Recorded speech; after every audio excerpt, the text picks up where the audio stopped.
In the spring of 1997, I had to make a trip to Jonesboro, Arkansas.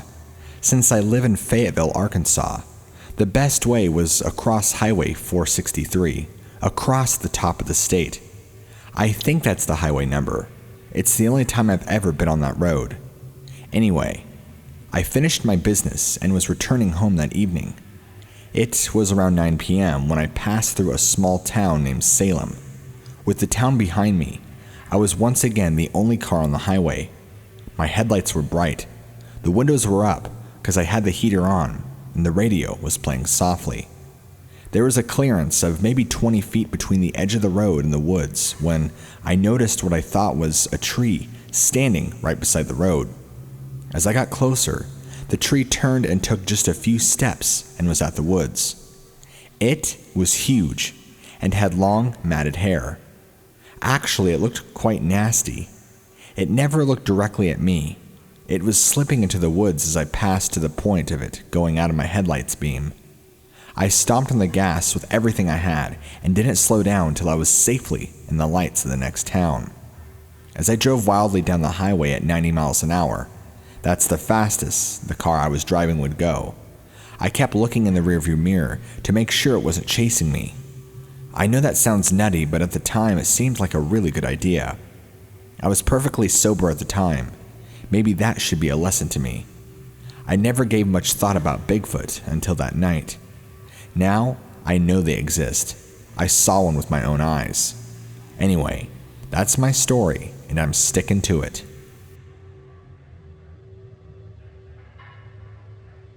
Late March or early April 2009, approximately 18:15 hours. I was southbound on GA 75 between Helen and Cleveland, about 0.2 miles north of Duncan Bridge, which is Highway 384. As I rounded a bend, I saw something getting ready to cross the road from east to west. As I slowed, my first thought was that somebody was dressed in a costume, but I dismissed that idea because every pickup around here had a shotgun in the back window, and a good percentage, like myself, had a gun in the car. When he heard me, he stopped on the shoulder. He did not look at me for a few seconds, but then slowly he turned toward me, looked, then continued to turn 180 degrees and walk into the woods. I was unable to pull off the shoulder and park because of hay bales and plastic used to stop erosion. Traffic was backing up behind me, so I drove to Duncan Bridge, then left on a private road with the hope of seeing him again. No luck. What I saw, he appeared to be 6'2", 6'4". He was standing erect, but had a slightly hollow chest. His legs and torso seemed normal, as compared to a human, but his arms were longer. His fur was full and sleek. It had a shine to it, a medium light brown. He looked healthy. It was his eyes that I remember the most. He looked at me with an intelligence that you don't see in an animal.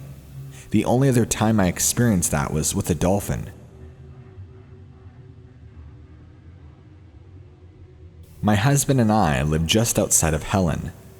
My husband can't sleep very well at night, and as such, he is up at all hours. For about the last 3 weeks, he has heard strange sounds late at night. He has gotten me up several times to listen. Whatever we are hearing is not anything we have ever heard before. All of the dogs go crazy, and whatever it is seems to move very quickly, attracting the dogs as it goes.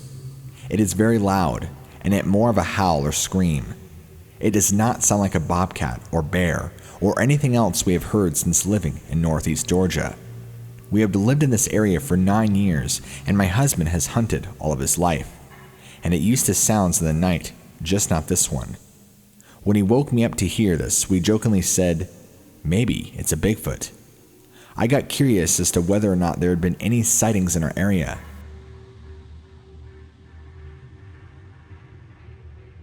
I was camped about a mile from the shelter and was enjoying myself when I suddenly felt uneasy and decided to go to an omitted shelter where a man on the trail said other people were camping.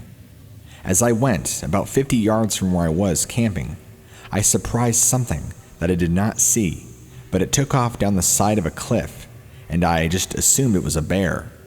When I got to the shelter, just after dark, I set up in the shelter. About 5:30 a.m., I heard a very loud, high-pitched howling sound, twice, that was like nothing I have ever heard or seen on TV. The first howl sounded like it was answered by the second, that was not quite as loud. I sat straight up and thought, what was that? I did not go back to sleep. It did not sound even close to any animal I have ever heard.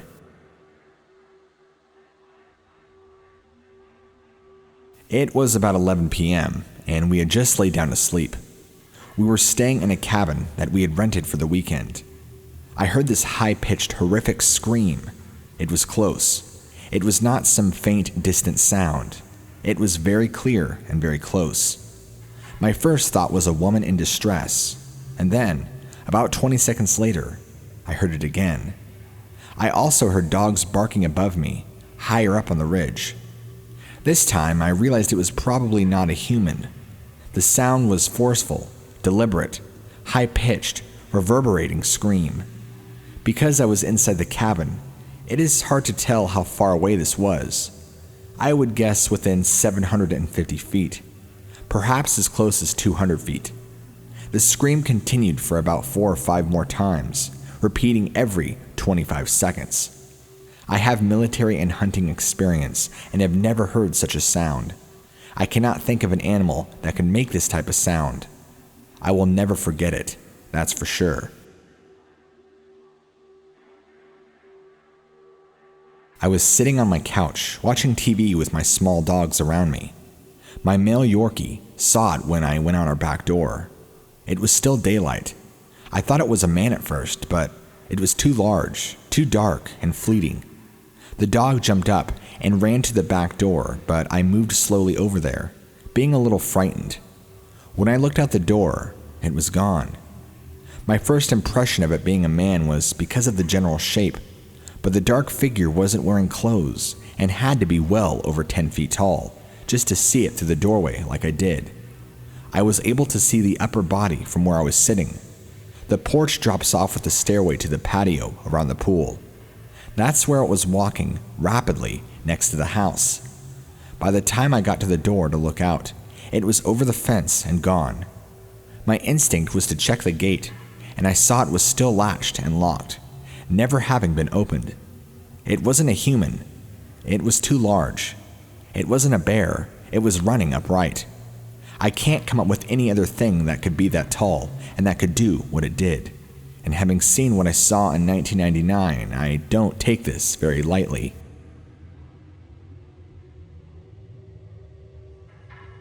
It was June 15th, 1997, Father's Day. My friends and I had been rock climbing at Raven Cliff Falls in the Chattahoochee National Forest, just outside of Helen, Georgia. After climbing all day Friday and Saturday morning, a rainstorm made us pull down our rigging and head out of the woods. We drove down to Helen and walked around until about 5 p.m. We filled up the truck and headed back towards Raven Cliff to find a campsite for the night. We found a small dirt road that had been barricaded with a large dirt brim. We drove over the berm and drove into the forest. We drove until we had half a tank of gas, which put us several miles back in. Around 11 or 11:30 p.m., we found a small clearing and decided to stop and make camp. Once we exited our truck, we found a shallow hole that was about 3 to 4 feet in diameter that appeared to be an old fire pit. It had a large log laying on one side of it. We gathered wood for a fire and began to set up camp. Since the weather was nice, we decided to not mess with tents and hammocks. After about 30 minutes of lying down, I heard a noise in the tree line on the left side of our camp. It sounded like an animal moving through the brush. I dismissed it and tried to go back to sleep. I continued to hear the noise for several minutes. I've spent a lot of time in the woods, hiking and camping. The next thing I heard was nothing I had ever heard before. I heard a grunt and then a scream that did not sound like any other animal. It sounded like it came from maybe 50 to 100 yards away. I asked what it was, and my friends did not have an answer. We began kidding around, saying that we were out a good way, and it could be a Sasquatch. I did not go to sleep for a while after that scream. Finally, I drifted asleep and slept until daybreak. As we got up to get our gear packed, we noticed prints next to the fire that none of us had ever seen before. They definitely were not human, but were too big for any animal known to be an indigenous to that area. We quickly loaded up and left the area. It was on Thanksgiving night in 1999. I was driving home from my daughter's apartment in Cleveland, Georgia, when suddenly I thought I saw a man crossing the road on Highway 75. I hit my brakes and realized that it was wearing no clothes and was covered in hair like a bear, but it walked upright and hunched more like a man or a huge ape-like thing. It was definitely not a bear. It was large and long-armed. It turned its head and looked over at me, then swiftly jumped down a huge drop and disappeared into the woods. It all happened so fast. I was shocked and went home, not sure of what I believed I had seen at the moment. Before then, I had never been sure if something like that had existed, and I tried to rationalize what I had seen. But now, I am convinced that it was, in fact, neither man, nor bear, nor simple ape. I cannot prove what it actually was, but I can say that it was quite amazing. Either that night or the next morning, I called animal control, saying that I saw a bear, believing that it wouldn't be taken serious if I said what I know that I saw. There were cattle nearby that needed protection.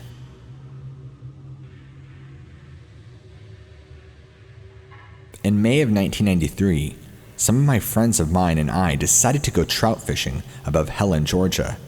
After fishing for a couple of hours, one guy and I decided to go upriver to find some new spots.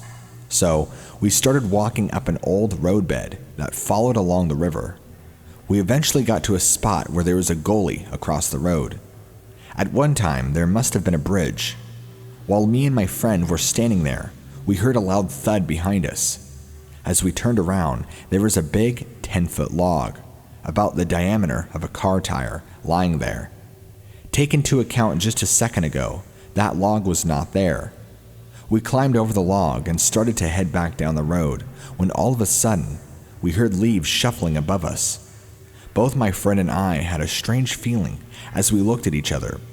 At the same time, we both looked up above us, and there was a Bigfoot, standing 10 to 15 feet from us. We hauled ass out of there. We finally made it back to where our other friends were and told them what happened. They wanted to go see. The guy that was with me said no and went back to the vehicle. I took the other two guys to show them, and on the way there, we saw a footprint in the mud that looked like somebody walking barefoot, except it was approximately 18 inches in length. We walked back and saw nothing else.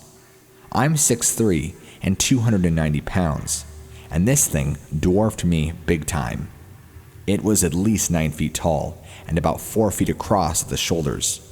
It had to weigh around 800 pounds. It really looked like a big human covered in long, shaggy black hair. The thing that got me was its reddish brown eyes. It took years for me to go back up there fishing, and when I did, I would not go alone. It's weird because sometimes when you're up there, you feel safe, but other times I feel like something is watching you. Since then, I have heard wood knocking, vocalizations, and had rocks thrown at me. I do not hesitate to go up there anymore, but I will not go alone.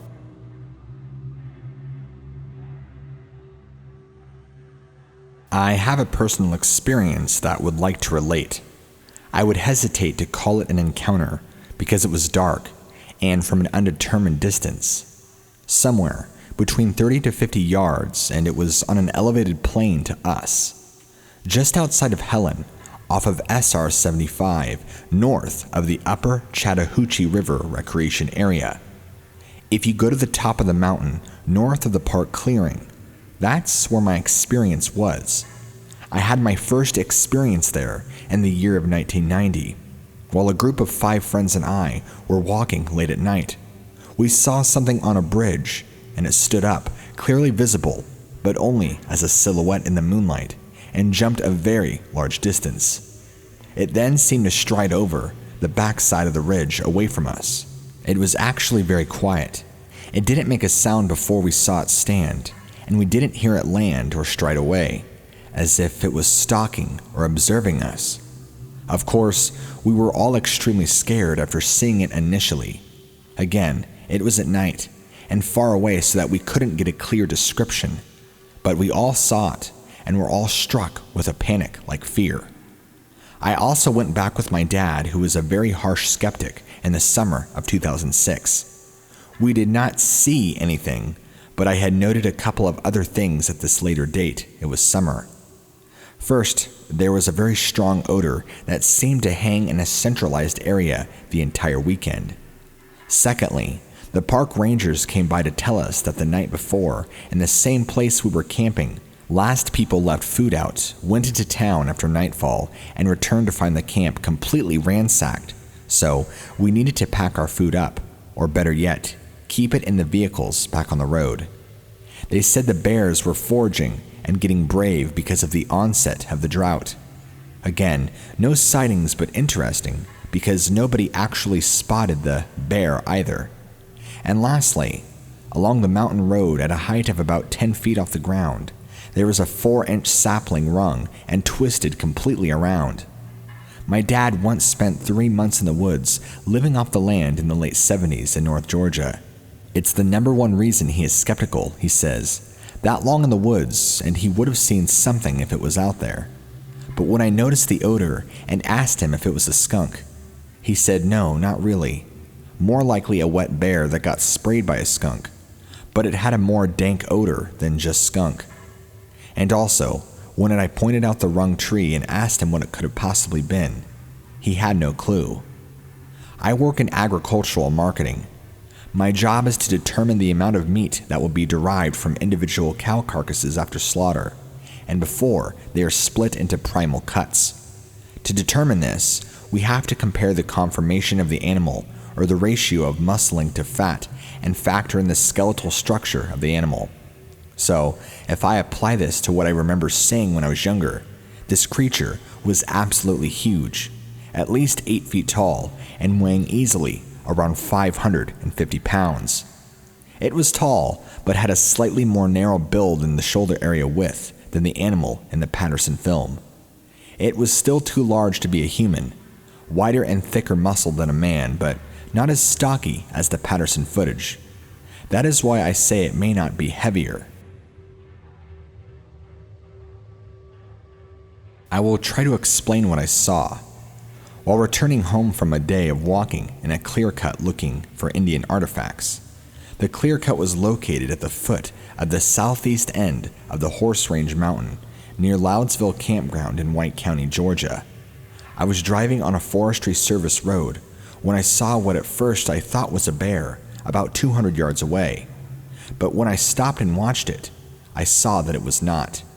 It walked upright with a slight stoop for about 75 yards down a hill toward a small creek that was bordered by trees and brush. The road crossed the creek, so I thought if I went down on the road, I could see it as it came out the other side, but it did not come out, and I did not get out of the Bronco to go looking for it. I did not hear any sound, and to be honest, I did not tell anybody about it for years until I told my son Eric.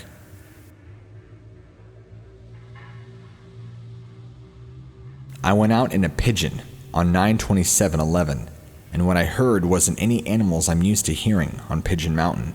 It was a deep growl, and then a long mellow scream, and I heard the same noise below my house. I lived just about 3 miles from Pigeon Mountain on Moon Lake Road, where a couple months ago I heard the same scream on Saddle Line Road below where I live. I'm going back to Pigeon Mountain tomorrow night and try to see if I hear it again. 2 friends of mine and myself were pushing a cave lead in Cornfield Sink on the east side of Pigeon Mountain. We came out of the lead at about 3 a.m. and started gathering our caving gear together for the half-mile walk to the car. As we were about to leave, the strangest call I have ever heard came from the opposite side of the sink from us. Distance would have been about 900 feet. The three of us have been woodsmen all of our lives, but none of us have ever heard a call like that. It sounded like 4 different animals in one, all powered by what must have been an enormous set of lungs. Hearing the vocalization, the three of us looked at each other, saucer-eyed and not saying a word. Each of us was hoping the others would pipe up with a logical explanation for what we heard. Needless to say, since we had been planning to leave anyway, we beat a hasty retreat to the vehicles. Hi. Me and my friend have been hearing some weird stuff while we were hunting. My friend heard the sounds first. Then I heard them the next evening, right before dark. The sounds sound like something is screaming, but kind of high-pitched screams. My friend also thought he heard something throwing stuff around his tree stand. The reason I think it is a Bigfoot is because there is some property behind ours, and they have been clear-cutting all of it. I think it has run the Bigfoot onto our property. If I see anything else or hear anything else, I will give you more information.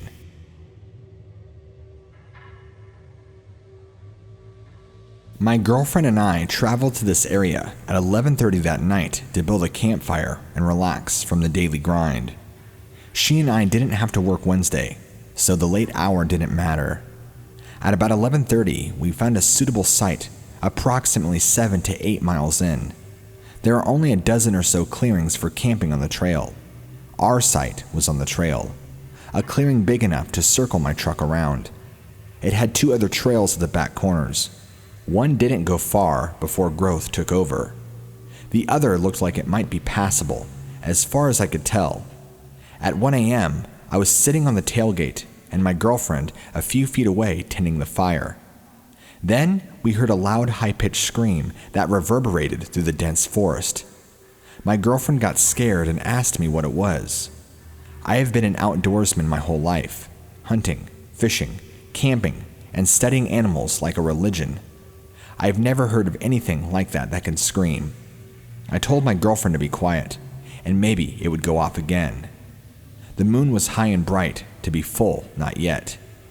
The trail was lit good, so I looked down the trail and I looked the way we came. In the middle of the trail, a large, bulky figure stood. The way the light fell on its features, I believe it was facing me from about 30 yards distant. I thought at first it might be a tree or bush, but it had a discernible head, arms, torso, and legs. I went and got my girlfriend, not saying anything to upset her. If it turned out to be a tree, she would be mad for teasing her. I looked and the figure was gone. Back at the fire, the animal behind us screamed, same as before, except this time, it sounded just inside the forest cover. Before we could react, a similar, more distant call came from the forest in front of us. Was this the thing I had seen? I don't know. At that, I threw everything in the truck and at my girlfriend's panic. I shoveled sand onto the fire while she screamed hurry. I jumped into the truck and hid out a lot faster than we ever drove in.